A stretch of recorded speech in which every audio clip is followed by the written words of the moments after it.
Do you really want to purchase that mean and mighty Taurus, Judge? Well, first, listen to my story.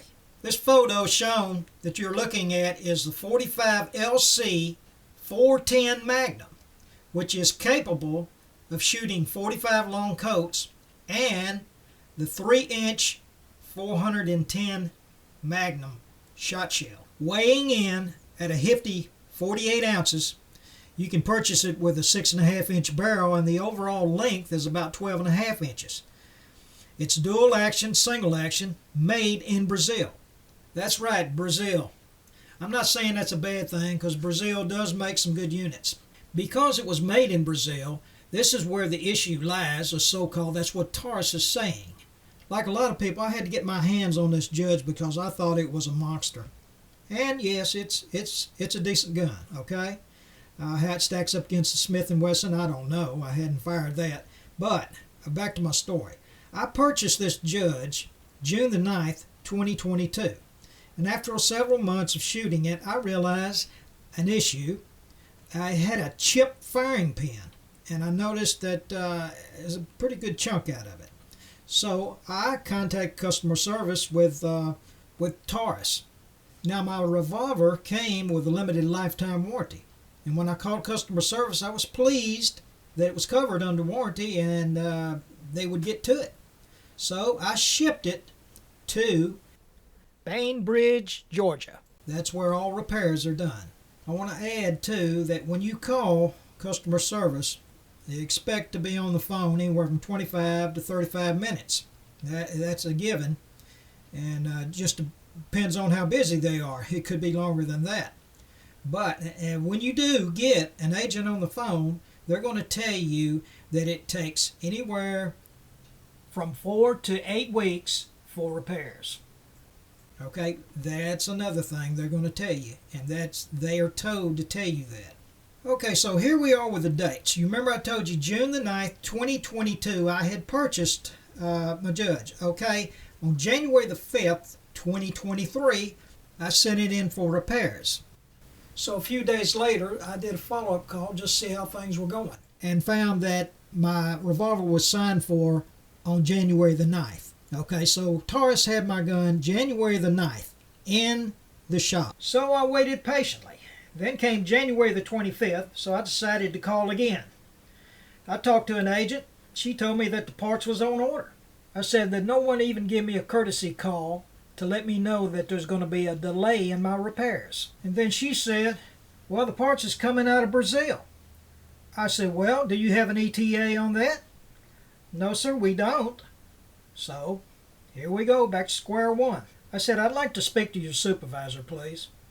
She said, well, the supervisor's going to have the same information I've got. I said, please, I'd like to speak to your supervisor. Her response was, well, I'll have her to call you, and it'll take 48 hours for her to contact you. And I'm thinking to myself, here we go again. And yes, within 48 hours, her supervisor, which I'm going to call agent number 3, called me back with the same information, parts on order, don't know when they're coming in, no ETA, no nothing.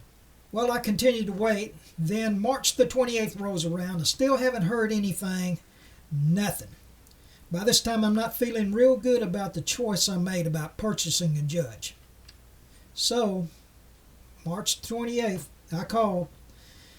And it took 25 to 30 minutes to wait on agent number 4, which was one of 8 agents I had previously talked to through this whole process. It really gets frustrating, but also interesting. Agent number 4 tells me they're going to send me a replacement, but it could take up to another 4 to 8 weeks. I'm thinking to myself, why have I got to wait another 8 weeks after it's been in there already 8 weeks for repair? Well, I'm sorry, sir, that's another process we go through. Now, I really didn't want to go through all the paperwork with a new serial number on a new gun, but if they wanted to give me a new one, that was fine with me, whatever. But that's not all of what happened. So I'm anticipating getting a new gun, going through all the rigmarole of all the paperwork and everything, but that's something you just have to deal with. So I get a response from Taurus, and they say "Sir, your parts have arrived and we're going to get your gun repaired and send it to you." Well, what happened to that new process of that new gun I was going to get? So see, all they were doing all the time is playing me with lip service until the parts came in. Now, I would have been happy to just say, "Sir, it's going to take a year to get your gun to you because we don't know what Brazil's going to do." But instead, I was done nothing but lied to. As things wasn't bad enough, here come another little escapade. Taurus told me that it was going to come FedEx 2-day express. Well, it came in and got a note from FedEx saying driver attempted to deliver. Well, I was home all day long, and I even have alarms on my drive indicating anyone driving in I'd be notified. But no, that driver did not drop by here. No way, Jose. Now, I can truthfully say that was not Taurus's fault. That was the carrier's fault. But that just added fuel to the fire of something that was already burning. And yes, after making calls to customer service, FedEx did deliver that package late that evening. I can't imagine a company as big as Taurus not having sufficient parts to maintain their business. It's just crazy. We have to rely on other countries. And it's a crying shame that companies all over are still using the word COVID for not being able to have sufficient parts, products, or anything else for the consumer. It's just crazy. It's gotten out of hand. So, to my point, maybe I needed to vent, and maybe you needed to know the experience I had. Was mine a fluke? Maybe, maybe not. But the choice is yours. God bless the United States of America and the right to bear arms.